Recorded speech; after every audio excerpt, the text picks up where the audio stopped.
Now on Meridian, it's 3 o'clock and time for a look at the headlines.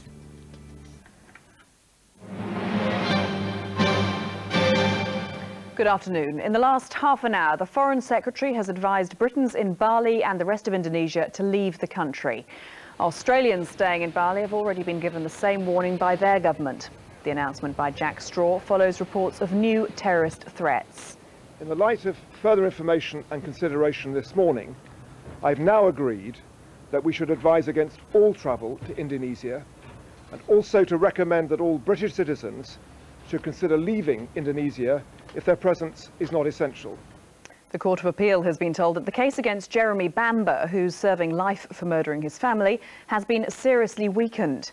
Lawyers for Bamber, seen here at his trial in 1985, made the claim at the start of the 3-week hearing. Women with breast cancer may be having unnecessary mastectomies, that's according to new research.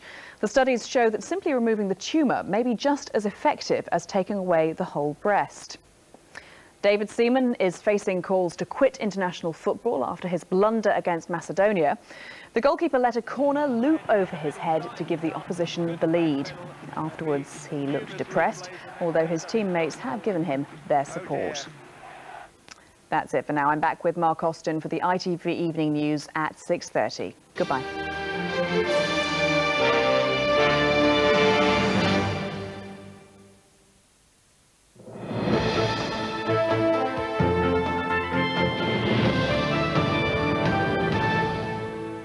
Good afternoon. Patients in Hampshire are being urged to avoid a hospital's accident and emergency department in Portsmouth. Staff at the Queen Alexandra Hospital have been hit by a virus. There have been waits of up to 11 hours in the casualty department, and some cases have been switched to Southampton General Hospital. Our reporter Sue Greenfield is at the hospital. Sue. Well, the first cases of people suffering from the virus were discovered here earlier this week, with one more case overnight. But staff here have moved quickly to try to contain the virus. 3 wards have been closed at the Queen Alexandra Hospital in Cosham following the outbreak of the virus. On Tuesday night, 4 emergency patients had to be diverted to Southampton General Hospital because of a shortage of beds. Well, it basically means that we're under particular pressure when it comes to finding beds for all the patients who are trying to come in. 3 wards out of our total bed stock is quite a quantity to be lost, and as a consequence people are having to work extremely long hours to actually make sure that we keep patients coming into the hospital. Currently, 11 patients have the virus, which causes severe diarrhoea. 29 beds have been isolated to stop the illness spreading. It's not clear how long they'll remain out of action. One of the good news pieces is that we've actually reopened one of the wards now to partial admissions today, but we have had one further patient with symptoms today. We don't really know how long it'll go on for. But the hospital stresses staff are working flat out to ensure patients are treated as quickly as possible. Now, this virus is totally separate from the Norwalk virus, which hit hospitals across the south in the last few weeks. Doctors say this one isn't quite as serious, but they are urging people to avoid using the accident and emergency department here. They're asking people to go to their GP, their pharmacist, or contact NHS Direct, and only come here if it's absolutely necessary. Now, if people want to come here to visit patients, whether they're relatives or friends, doctors here are saying that is okay. The virus has been contained to the areas which are now closed off, so they're saying there is no danger to public health. Sue, thank you. An inquest has been opened and adjourned into the death of Surrey schoolgirl Amanda Dowler. 13-year-old Amanda, who was known as Millie, disappeared from Walton in March. Her remains were discovered last month in woods at Yateley Heath Forest near Fleet. Today, the Surrey coroner acknowledged the ongoing police investigation into her death and allowed her body to be released to her parents for burial. A young woman from Brighton is recovering after she was sexually assaulted by 2 men. The 20-year-old was walking along Buller Road when the men started shouting abuse, then attacked her. They're described as black, tall and aged 35 to 40. Police are appealing for witnesses. A mopping-up operation has been taking place at the Fawley refinery near Southampton after an oil spill.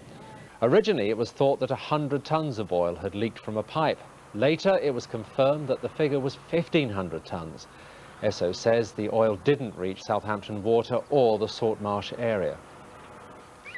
The inquest into the death of a friend of TV presenter Chris Evans, who fell into the sea off the Isle of Wight, is taking place today. Publican James Ward from Surrey was on a yacht with Mr. Evans when the accident happened. It was a day organised to celebrate the birthday of a friend and business partner, but it ended in tragedy. It was late evening on August the 7th when a group of friends were sailing back from the Isle of Wight to Hamble in Hampshire. On board the luxury yacht was the celebrity Chris Evans. His friend, James Ward, the landlord of the local pub in Hascombe, was the skipper. But the celebrations came to an abrupt end when the boom on the boat knocked him unconscious and he fell overboard. He was not wearing a life jacket at the time. His friends were unable to operate the radio or lights on the boat to help rescuers find him. One of the group managed to alert the emergency services using his mobile phone. More than 300 family and friends attended his funeral, and today the inquest begins into the accident. Amanda Piper for Meridian News. Well, England's performance on the football pitch might not have lived up to expectations, but the Southampton Stadium staff have done themselves proud, and the fans put on a good show too. There was just a handful of arrests at the St Mary's ground last night. The international game was the biggest the city's ever seen. It was the largest police operation ever in Hampshire and one of the biggest sporting occasions to take place in the south. 20,000 people travelled from all over the country and police were on high alert. 300 officers were brought into Southampton to cope with any outbreaks of trouble. It's a cracking day out. We've been to all the home England games, they've all been the same. Friendly, singing, drinking, it's been brilliant. I think the atmosphere couldn't be much better today. It's our first international at Southampton, I must admit. Very impressed. Yeah, the stadium's very nice, the atmosphere's brilliant as usual for the England games. Very proud to be here, obviously. The thousands who couldn't get a ticket headed to one of Southampton's busy city centre pubs, many of which were showing the game on a big screen.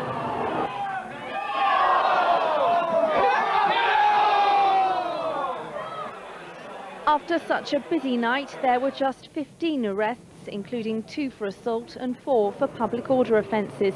One man was taken into custody for running onto the pitch. A heavy police presence worked as an effective deterrent. There were no serious incidents or injuries. Melanie James in Southampton for Meridian News. The government is expected to try to overturn a House of Lords vote which keeps the ban on unmarried and gay couples adopting children. The Lords rejected plans to change the law last night. The result complies with the wishes of many religious leaders who claim adoption by homosexual or cohabiting couples wouldn't be in the best interests of children. The Bishop of Winchester says he supports the vote. If any of us who've grown up with our own parents alive know that parenting and being a child goes on for life. So in our view, for Parliament to commit children for life to people who've not committed themselves to each other for life simply seems irresponsible. Well, now for more news from around the region, Marcella Whittingdale has the details. Residents in a deprived area of Hampshire are asking for more CCTV cameras and a police station. People living in Lee Park near Havant have told councillors how they think the community could be improved. More parking in the area has also been requested. 5 Iraqi 16-year-olds have arrived unaccompanied in Poole, claiming asylum. The teenagers all arrived in the last fortnight. They're now the responsibility of Poole Social Services Department. A mobile phone mast disguised in a sign at a petrol station has the worst levels of radiation in Basingstoke. Watchdog Powerwatch claims the tower at the Shell garage in Worting Road emits more radiation than some European guidance levels allow. However, the levels still fall well within government guidelines. A school in Sussex is hoping to become one of the first business and enterprise colleges in the south. Chichester High School for Boys wants to specialise in subjects such as business studies and computer technology. If the school's bid's successful, it'll receive nearly £750,000 over 4 years to fund the project. Now, as part of our campaign week, we're running a new phone poll and we want your opinions. Whether you're in favour of tighter restrictions or if you think things should stay as they are, let us know how you feel. Call 0901 190 0501 to register your vote. Calls will only cost 10 pence and we'll bring you the results tomorrow. Also, you can find lots of useful safety information on our website, meridiantv.com. That's all the news for now, but to find out what's on Meridian tonight, we can cross to Debbie Thrower in the newsroom. Debbie. Thank you very much, Andy. On the programme tonight, we'll be reporting on the neighbours who've been evicted from a housing estate after years of complaints about their behaviour. Find out how other residents campaigned to have them removed from the estate. Plus, we'll be meeting the family with 12 children and a 13th on the way. How do they all cope? And what on earth is Christmas going to be like? The answers will be revealed in this week's Meridian Life. And on a dismal night for England fans, there was some good news for Southampton. The stadium and its staff proved they could cope with a full international, and one of their players, Wayne Bridge, was one of the successes. You can find the latest headlines and news video from the region on our website, meridiantv.com. It's updated throughout the day. That's all for now, but remember to join us for Meridian Tonight, live at 6.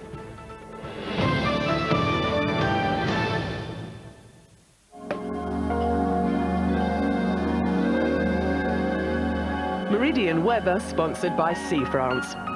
Dover-Calais ferries. Good afternoon. Through the rest of the afternoon we are going to continue with the sunshine, but we have got an odd risk of a shower.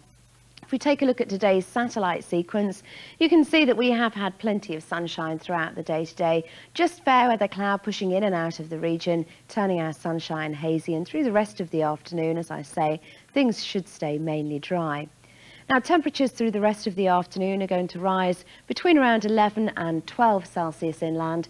12 is 54. However, along the coast, in any good spells of sunshine, we could see those temperatures rising as high as 13 Celsius. That's 55. Now, overnight tonight, we are going to see clear skies inland, which does mean we're going to see those temperatures fall to around 2 or 3 Celsius, so we have got another very chilly night. However, along the coast we are going to see thicker cloud moving into the region, and it does mean along this coastal strip we are going to be at risk of a shower overnight tonight, and if we do get a shower it could be on the heavy side. Temperatures here are going to hover between around 5 and 6 Celsius. And then waking up tomorrow morning, it is going to be bright but rather chilly once again. And we really have got the risk of a shower from the word go. We will see patchy cloud moving up onto this coastal strip, and we could even see the odd heavy shower as we go through the day tomorrow.